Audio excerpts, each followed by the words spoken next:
Segundo a OMS, saúde é um estado de completo bem-estar físico, mental e social, e não somente a ausência de enfermidades. Os quadros do programa Vida Plena proporcionam informações e reflexões que lhe darão bem-estar global.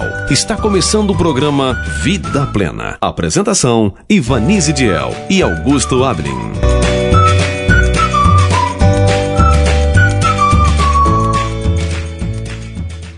Bom dia, queridos ouvintes da Rádio Cidade Alta FM. Estamos chegando para o seu programa semanal de saúde com muitas dicas e informações para você. Hoje, sábado, 27 de abril de 2024, na reflexão com o pastor Emerson, ouviremos a continuação do livro de Êxodo, onde ele sabiamente tirará lições valiosas para nossas vidas. No quadro das curiosidades, Lily Bold falará sobre os alimentos que são bons para o estômago. No quadro Conselhos sobre Saúde, Ellen White mostrará como podemos cooperar com Deus por meio de uma observância inteligente às leis da vida e da saúde, pois a saúde é um precioso concedido ao homem. No quadro Princípios Educacionais, receberemos orientações preciosas com relação ao tema educação. E vamos ao programa.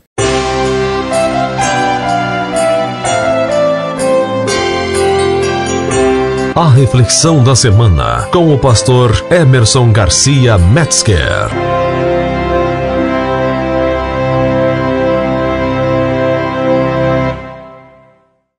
Olá, amigos da Cidade Alta FM.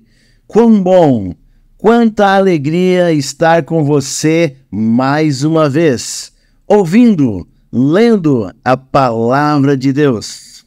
Semana passada, falamos um pouquinho sobre o povo que está no deserto, o povo de Deus, o povo de Israel, os hebreus que estavam saindo do Egito. Eles agora estavam de frente ao Mar Vermelho e eles agora se depararam com aquele mar, quantidade de água imensa e ficaram com medo. E agora começaram a brigar, começaram a resmungar e falar para Moisés várias barbaridades.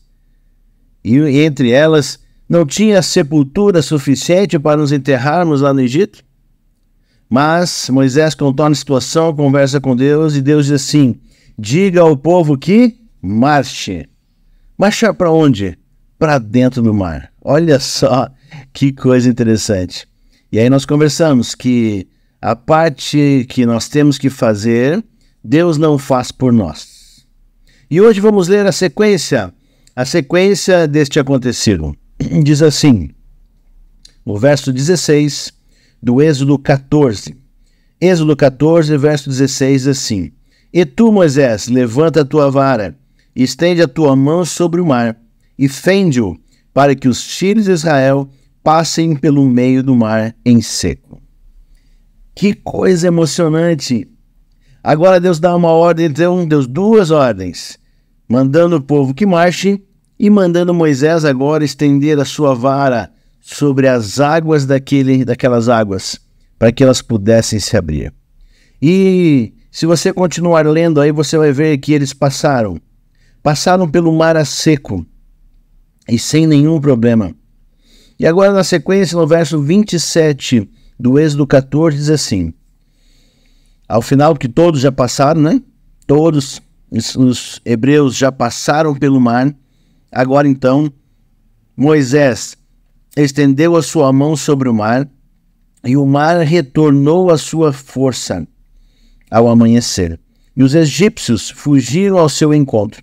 E o Senhor derrubou os egípcios no meio do mar, porque as águas, tornando, cobriram os carros e os cavaleiros de todo o exército de Faraó, que os haviam seguido no mar. Nem ainda um deles ficou, mas os filhos de Israel foram pelo meio do mar seco, e as águas foram-lhes como um muro, e a sua mão direita e a sua mão esquerda. Assim o Senhor salvou Israel naquele dia da mão dos egípcios. E Israel viu os egípcios mortos na praia do mar.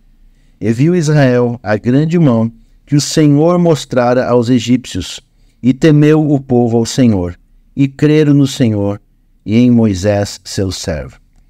Olha que história emocionante, né? O povo estava cativo lá no Egito por 430 anos. Ao fugirem de lá, os egípcios deram muitos presentes a cada um desses hebreus que estavam lá, desses israelitas. Todos saíram com muitas peças de ouro, prata, bronze e outros metais. Todos saíram fugidos. Porque agora o líder, né? O líder lá do Egito, ele agora se arrepende. E ele vem contra o povo de Israel. Que coisa interessante. E agora o povo fugindo se depara em frente ao mar.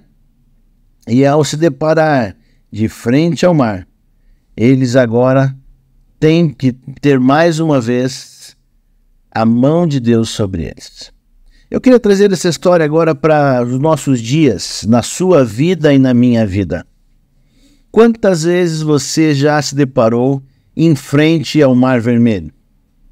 Quantas vezes você veio de encontro a este mar e agora não sabendo o que fazer? Qual foi sua atitude? Você buscou a Deus ou você buscou outras forças?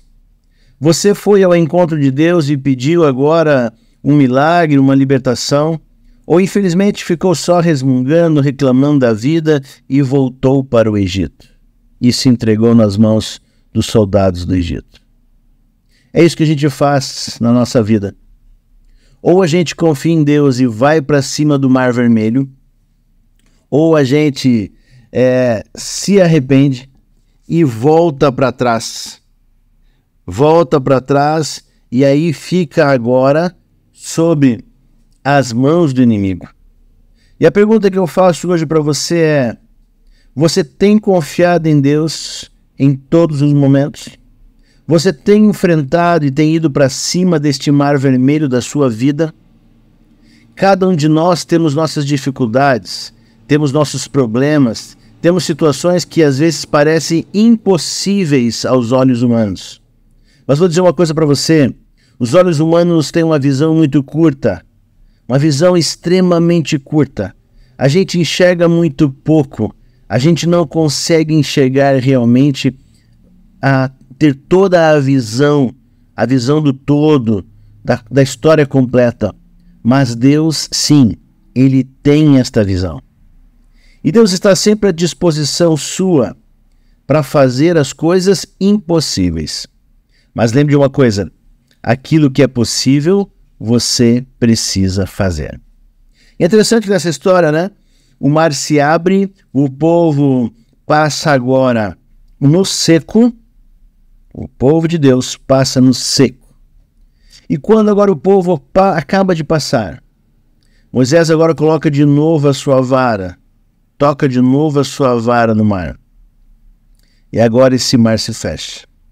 E dentro do mar estava todo o exército do povo do Egito. E ali todos ali perecem. Muitas vezes nós queremos que alguns milagres aconteçam assim, né? Mas vou dizer uma coisa para você: Deus está tentando salvar o maior número de pessoas. Ele não quer que ninguém se perca. Ele não quer que as pessoas percam a esperança ou percam justamente a salvação. O sacrifício de Jesus Cristo na cruz, ele foi feito para que todos nós, todos aqueles que aceitarem Jesus Cristo como Salvador, possam ter acesso à salvação. O que Jesus Cristo fez na cruz, ele apaga qualquer tipo de pecado. Não importa qual seja o teu pecado, Jesus Cristo pagou este pecado na cruz com o seu próprio sangue. Mas você precisa crer. Assim como o povo, quando chegou na frente do Mar Vermelho, eles tiveram que crer para colocar os pés nas águas, e assim as águas começarem a abrir. Eu fico imaginando os primeiros que colocaram os pés nas águas. Eles eram as pessoas de muita fé. Apesar de Moisés estar ali e já ter feito a parte que Deus tinha mandado, eles precisavam começar a caminhar para a frente do mar. para que o milagre pudesse acontecer. E talvez a tua vida seja assim, você precisa talvez caminhar com fé e com esperança e com a certeza que Deus vai fazer o milagre. Mas você não pode desanimar. Vai para cima. Muitas respostas para as nossas vidas estão na Bíblia. E você precisa ler a Bíblia. Quando você lê a Bíblia, você tem muitas respostas para a vida. Eu encontro todas as minhas respostas na Bíblia. E tem mais uma coisa interessante. Aquilo que Deus colocou na Bíblia, Ele não vai responder para você através de um sonho, de uma visão. Não, Ele não vai fazer isso. Ele já colocou na Bíblia para você ler. Então aqueles que não leem a Bíblia, não estudam a Bíblia, estão perdendo muitas bênçãos que Deus já colocou na Bíblia. Elas já estão na palavra do Senhor, para que eu e você possamos absorver e termos as grandes bênçãos da palavra de Deus, a Bíblia. Olha, Jesus está muito próximo de voltar. Ele já está às portas do céu, vindo para buscar a mim e a você. Você precisa ser uma pessoa mais racional, deixar de mimimi e começar a fazer as coisas que realmente precisam fazer. Pare de falar assim, eu não consigo fazer, eu não posso. Essas são desculpas de pessoas que não querem realmente fazer. Quando a gente quer fazer alguma coisa, a gente vai para cima e faz tudo o que pode. E Deus faz o milagre. Aquilo que eu não posso fazer, Deus vai fazer. Mas a minha parte, Ele não vai fazer. Por isso você faça a tua parte. Trace os objetivos. Busque a verdade. Vai para cima daquilo que é necessário. Pare de beber, pare de usar drogas, pare de falar mal dos outros. Comece a ser uma pessoa que ama a Deus sobre todas as coisas e assim você vai conseguir amar o teu próximo também. Esteja pronto, porque Jesus já vem te buscar. Jesus já está muito próximo da sua volta e Ele quer vir te buscar. Mas você precisa querer morar na eternidade junto com Ele. Deus te abençoe. Leia a Bíblia. Se prepare para a volta de Jesus e muito em breve estaremos juntos nas mansões celestiais. Um abraço, Deus te abençoe e até a semana que vem. Você está ouvindo Programa Vida Plena.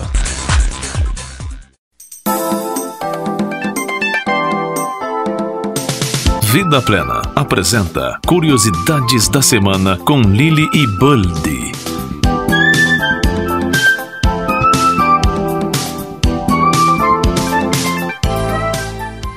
Bom dia, tudo bem com vocês? Hoje vamos a continuar falando sobre os alimentos para nosso estômago, mas vamos a falar sobre a úlcera gastroduodenal, que é a perda de substâncias na mucosa que recobre o interior do estômago ou do começo do duodeno. As causas são múltiplas. O exceso de ácido no estômago, sustancias irritantes, especiarias, álcool, café, refrigerante, aspirina, cigarro, entre outras.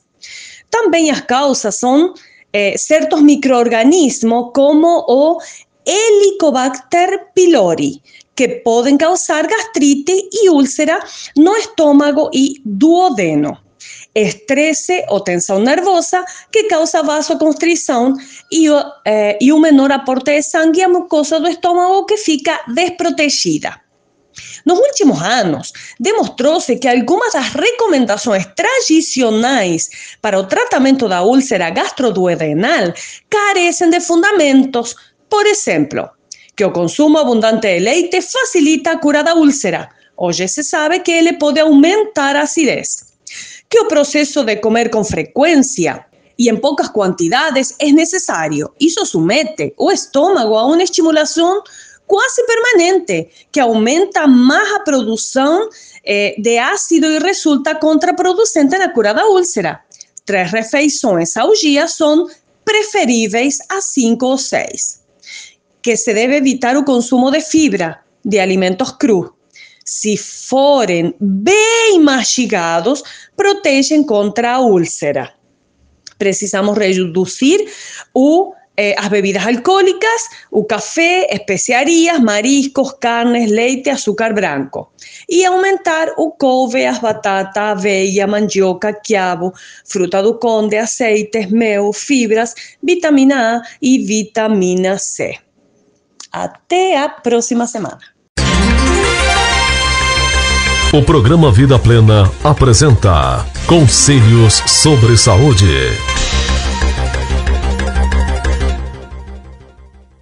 Higiene escrupulosa. Quando uma doença grave penetra numa família, há grande necessidade de cada um dos membros dar estrita atenção ao asseio pessoal e ao regime alimentar para se conservarem em estado sadio e, assim fazendo, se fortalecerem contra a doença. É também de suma importância que o quarto do doente, desde o princípio, tenha ventilação adequada. Isto será benéfico para o doente e grandemente necessário para conservar sãos os que são obrigados a permanecer bastante tempo no quarto. Grande quantidade de sofrimento poder-se-ia poupar se todos trabalhassem para evitar a doença, obedecendo estritamente às leis da saúde. Estritos hábitos de asseio devem ser observados. Muitos, enquanto se acham bem, não se dão ao trabalho de manter-se com saúde. Negligenciam o asseio pessoal e não são cuidadosos em manter limpa sua roupa. Impurezas estão constante e imperceptivelmente saindo do corpo pelos poros, e se a superfície da pele não for conservada em estado sadio, o organismo se sobrecarrega com substâncias impuras.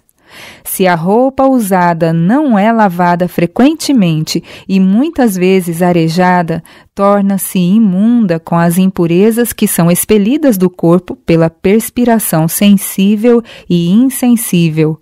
E se a roupa usada não é limpa frequentemente dessas impurezas, os poros da pele reabsorvem a matéria gasta expelida. As impurezas do corpo, se não se permitir que saiam, são devolvidas ao sangue e impostas aos órgãos internos.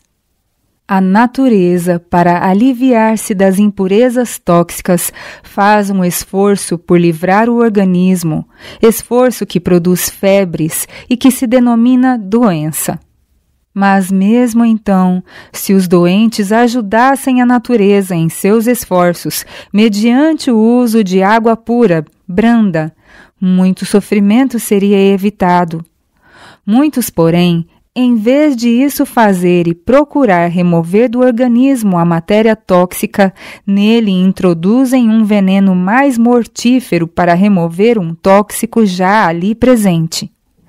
Se toda a família reconhecesse os benéficos resultados de um asseio completo, fariam esforços especiais para remover toda a impureza de si e de sua casa e estenderiam seus esforços aos arredores. Muitos deixam matéria vegetal em decomposição na proximidade de sua casa.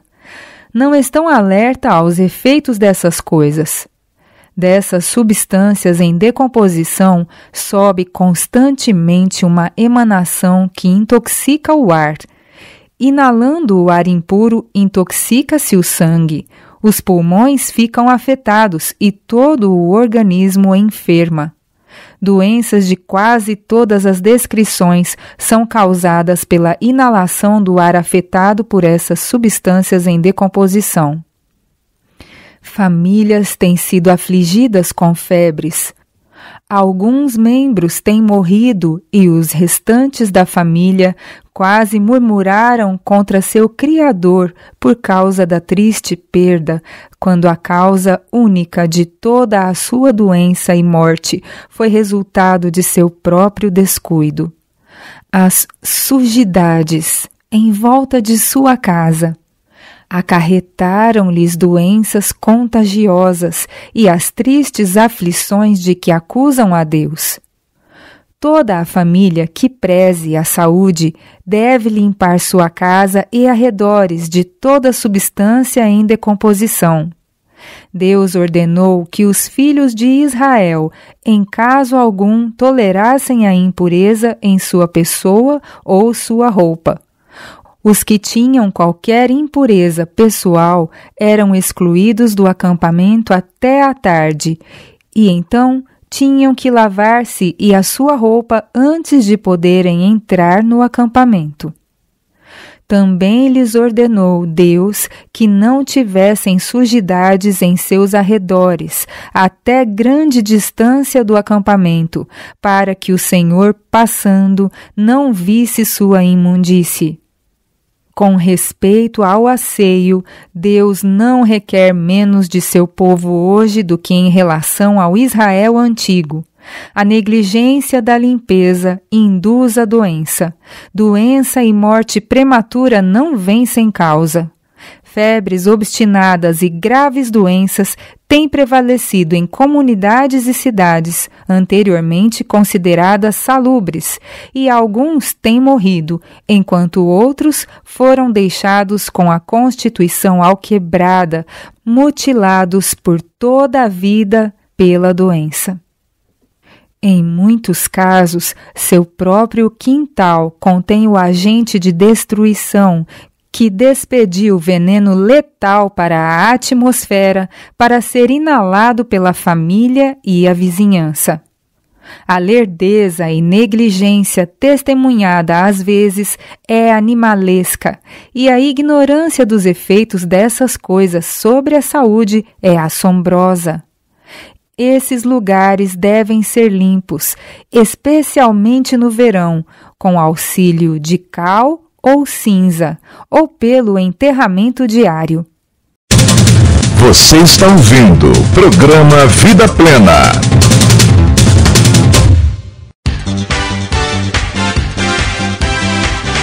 E agora, no programa Vida Plena, Princípios Educacionais.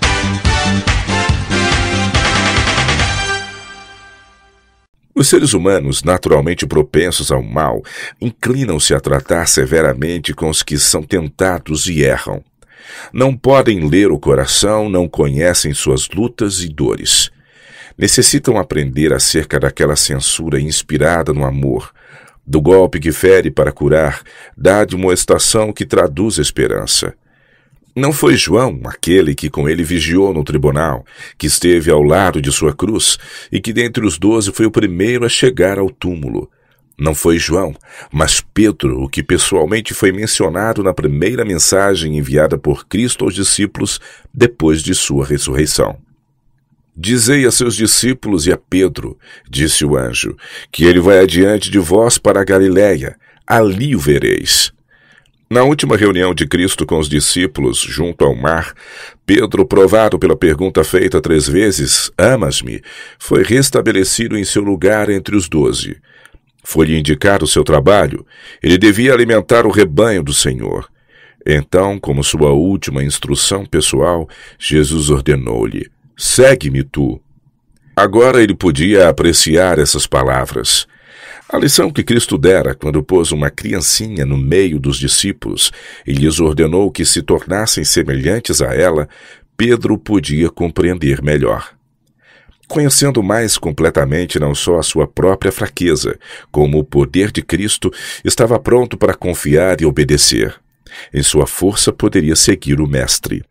E ao findar sua experiência de trabalho e sacrifício, o discípulo que fora tão tardio para divisar a cruz, considerava como uma alegria render sua vida pelo Evangelho, compreendendo tão somente que para ele, que havia negado ao Senhor, morrer da mesma maneira que seu mestre era uma honra demasiado grande. A transformação de Pedro foi um milagre da ternura divina. É uma lição para a vida toda àqueles que procuram seguir as pegadas do Mestre dos Mestres. Uma lição de amor. Jesus reprovava seus discípulos, admoestava-os e avisava-os, mas João e Pedro e seus irmãos não deixaram. Apesar das exprobrações, preferiram estar com Jesus, e o Salvador, nem por causa de seus erros, se afastou deles. Ele recebe os homens tais como são, com todas as suas faltas e fraquezas, e prepara-os para o seu serviço, se desejarem ser discípulos e ensinados por ele. Havia, porém, um dentre os 12 a quem Cristo não dirigiu palavra alguma de reprovação direta, até muito próximo do final de sua obra. Com Judas, um elemento de antagonismo se introduzira entre os discípulos. Ligando-se a Jesus, havia ele atendido à atração de seu caráter e vida. Havia sinceramente desejado uma mudança em si, e contara experimentar esta perfeita união com Cristo. Mas este desejo não se tornou predominante. Aquilo que o dirigia era a esperança de benefício próprio no reino mundano que esperava Cristo estabelecesse. Posto que reconhecesse o poder do amor divino de Cristo, Judas não se rendeu à sua supremacia. Continuou a alimentar seus próprios juízos e opiniões, sua disposição para criticar e condenar. Os motivos e ações de Cristo, muitas vezes estão acima de seu entendimento, excitavam dúvida e desaprovação. E suas próprias contestações e cobiça insinuavam-se nos discípulos. Muitas de suas contendas pela supremacia e muito de seu descontentamento pelos métodos de Cristo originavam-se com Judas. Jesus, vendo que mostrar-se antagônico dava como resultado endurecer-se o coração, abstinha-se de conflito direto. A estreiteza egoísta da vida de Judas, Cristo procurou curar pelo contato com seu próprio amor abnegado. Em seus ensinos desdobrava princípios que feriam pela raiz as ambições egoístas do discípulo. Dava assim lições após lições, e muitas vezes Judas compreendeu que seu caráter fora retratado e indicado seu pecado, mas não quis ceder. Resistindo aos esforços da misericórdia, o impulso do mal adquiriu finalmente o domínio. Judas, irado pela devida reprovação e desesperado pela decepção que tivera com seus sonhos de ambição, entregou o coração ao demônio da avidez e decidiu a traição de seu mestre.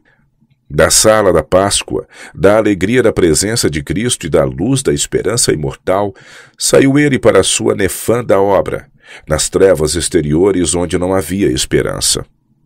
Bem sabia Jesus desde o princípio quem eram os que não criam e quem era o que o havia de entregar. Contudo, sabendo todas estas coisas, não retivera seus esforços misericordiosos ou ações de amor. Vendo o perigo de Judas, trouxera-o para junto de si naquele grupo mais íntimo de seus discípulos escolhidos e em quem confiava. Dia após dia, quando o fardo jazia pesadamente sobre seu coração, suportara a dor do contínuo contato com aquele espírito obstinado, desconfiado e entregue a maus pensamentos. Ele havia testemunhado esse espírito e trabalhara para combater entre seus discípulos aquele antagonismo contínuo, secreto e sutil. E tudo isto fizera para que nenhuma influência salvadora possível faltasse àquela alma em perigo. As muitas águas não poderiam apagar este amor, nem os rios afogá-lo. O amor é forte como a morte. Tanto quanto diz respeito ao próprio Judas, a obra de amor efetuada por Cristo tinha sido sem proveito. Não assim, porém, no que se refere a seus condiscípulos. Para eles foi uma lição de influência para a vida toda. Para sempre seus exemplos de ternura e longanimidade lhes moldariam as relações com os que são tentados e que erram. E continha outras lições. Na ordenação dos 12, haviam desejado grandemente que Judas fosse um de seu número, e tinham contado com seu ingresso como um fato muito prometedor ao grupo apostólico. Ele tinha estado mais em contato com o mundo do que eles. Era um homem de boas maneiras, de discernimento e habilidade para dirigir, e fazendo uma alta apreciação de suas próprias qualidades, levara os discípulos a terem-no na mesma conta. Mas os métodos que ele desejava introduzir na obra de Cristo baseavam-se em princípios mundanos e eram dirigidos por mundanos expedientes. Esperavam adquirir o reconhecimento e honra mundanos pela obtenção do reino deste mundo. A atuação destes desejos na vida de Judas auxiliou os discípulos a compreenderem um antagonismo entre o princípio do engrandecimento próprio e o da humildade e a abnegação de Cristo, princípio este do reino espiritual. No destino de Judas viram eles o fim a que propende o servir a si próprio. Para com estes discípulos, a missão de Cristo finalmente cumpriu seu objetivo. Pouco a pouco, seu exemplo e lições de abnegação lhes modelaram o caráter. Sua morte lhes destruiu a esperança de grandeza mundana. A queda de Pedro, a apostasia de Judas e a própria falta deles ao abandonarem a Cristo em sua angústia e perigo acabou com sua presunção. Viram a sua própria fraqueza, viram algo da grandeza da obra a eles confiada, sentiram a necessidade de serem guiados a cada passo por seu mestre. Souberam que sua presença pessoal não mais seria com eles e reconheceram como nunca dantes o valor das oportunidades que tinham tido de andar e falar com o enviado de Deus.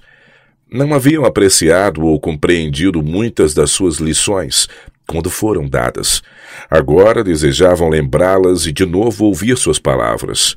Com que alegria relembravam sua afirmação. Convém que eu vá, porque se eu não for, o Consolador não virá a vós. Mas se eu for, enviar-vo-lo-ei. Tudo quanto ouvi de meu Pai vos tenho feito conhecer. E o Consolador, que o Pai enviará em meu nome, esse vos ensinará todas as coisas, e vos fará lembrar de tudo quanto vos tenho dito. Tudo quanto o Pai tem é meu. Quando vier aquele Espírito de verdade, ele vos guiará em toda a verdade. Há de receber o que é meu, e vo-lo há de anunciar. Os discípulos tinham visto a Cristo ascender dentre eles no Monte das Oliveiras. E quando os céus o receberam, veio-lhes a promessa feita à sua partida. Eis que eu estou convosco todos os dias, até a consumação dos séculos. Sabiam ser ainda objeto de suas simpatias. Sabiam que tinham um representante, um advogado no trono de Deus. Em nome de Jesus, apresentavam as petições, repetindo sua promessa. Tudo quanto pedirdes a meu Pai em meu nome, ele vo-lo há de dar. Mais e mais alto estendiam eles a mão da fé, com um poderoso argumento. É Cristo quem morreu, ou antes quem ressuscitou dentre os mortos, o qual está à direita de Deus e também intercede por nós. Fiel à sua promessa, o divino ser exaltado nas cortes celestiais, comunicava de sua plenitude aos seus seguidores na terra. Sua entronização à destra de Deus assinalou-se pelo derramamento do Espírito Santo sobre seus discípulos. Pela obra de Cristo, estes discípulos foram levados a sentir sua necessidade do Espírito. Pelo ensino do Espírito, receberam seu preparo final e saíram para a obra de sua vida. Não mais eram eles ignorantes e sem cultura. Não mais eram um grupo de unidades independentes ou de elementos discordantes e em conflito. Não mais depositavam as esperanças em grandezas mundanas. Eram unânimes e de um mesmo espírito e alma. Cristo lhes enchia os pensamentos. O avançamento de seu reino era o objetivo deles. Em espírito e caráter tinham se tornado semelhantes a seu mestre, e os homens tinham conhecimento que eles haviam estado com Jesus. Houve então uma revelação da glória de Cristo, como jamais fora testemunhada pelos mortais. Multidões que lhe haviam aviltado o nome e desprezado o poder, confessavam-se discípulos do crucificado. Pela cooperação do Espírito Divino, os trabalhos daqueles humildes homens que Cristo havia escolhido abalaram o mundo. A toda a nação sob o céu foi levado o Evangelho em uma só geração. O mesmo Espírito que em seu lugar foi enviado para ser o instrutor de seus primeiros coobreiros, Cristo comissionou para ser o instrutor de seus coobreiros hoje. Eis que estou convosco todos os dias, até a consumação dos séculos. É sua promessa. A presença do mesmo guia na obra educativa hoje produzirá os mesmos resultados que antigamente. Tal é o fim a que propende a verdadeira educação. Tal é a obra que Deus deseja ela cumpra. Considera as maravilhas daquele que é perfeito nos conhecimentos.